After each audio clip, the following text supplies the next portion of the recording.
¿Se había usted preguntado qué hay detrás de una taza de café? Desde el punto de vista ecológico y cultural, es importante preguntarse cómo se produce el café en México. Para comenzar, hay que recordar que el café es un arbusto o un árbol pequeño originario de Etiopía, en África, y que hace varios siglos esta mata del café se expandió por todo el mundo y finalmente llegó a México. Pues bien, hay 5 maneras de producir café en México. Las formas tradicionales es la producción bajo sombra de árboles nativos de las selvas y bosques. También tenemos los sistemas semitradicionales, que en este caso también cultivan bajo la sombra de árboles, pero ya no de árboles nativos, sino de árboles introducidos o cultivados por el cafetalero. Y finalmente tenemos la manera moderna, entre comillas, de producir café, que es siempre café bajo sol. No se produce nada más que café en lo que se llaman monocultivos a sol.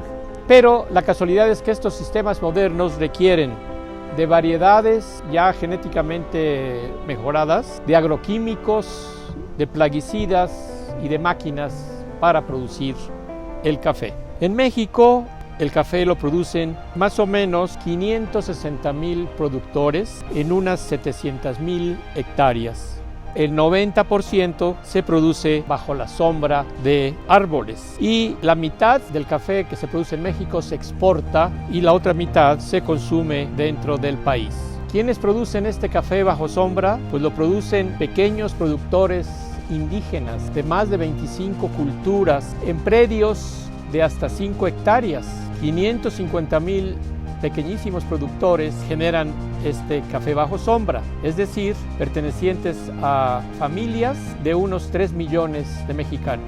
El café también de estos se produce en cooperativas. Las familias se organizan y se asocian para producir café bajo sombra. Y por ejemplo, solamente en Chiapas hay 120 cooperativas indígenas, o en Oaxaca, donde hay una coordinadora de productores de café, la CEPCO. Estas cooperativas exportan el café orgánico a Estados Unidos, Canadá, Europa, Japón, y tienen otro segundo rasgo muy importante: conservan biodiversidad, conservan una gran cantidad de especies de flora y fauna, contribuyen al mantenimiento de los climas regionales y finalmente ayudan a evitar el cambio climático porque capturan carbono.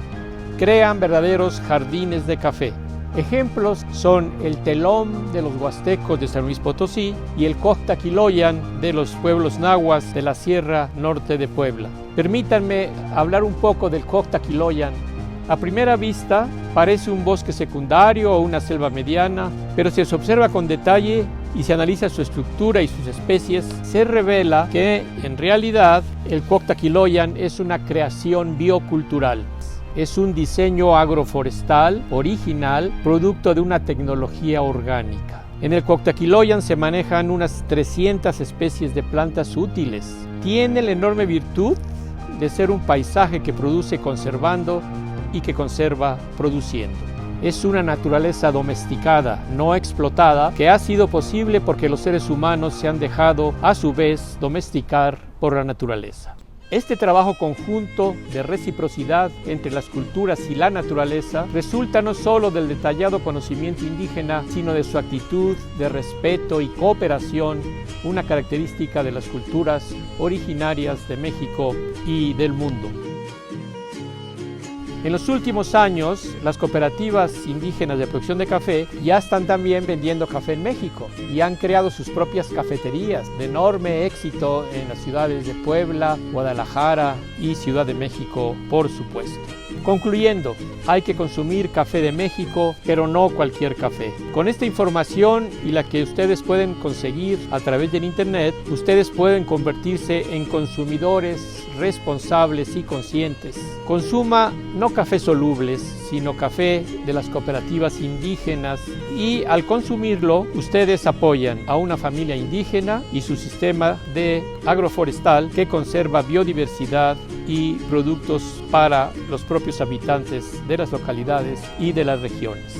En conclusión, consuman café con un alto valor biocultural. La Semarnat estará apoyando con un programa nacional estos sistemas de producción de café. Muchas gracias. Gobierno de México.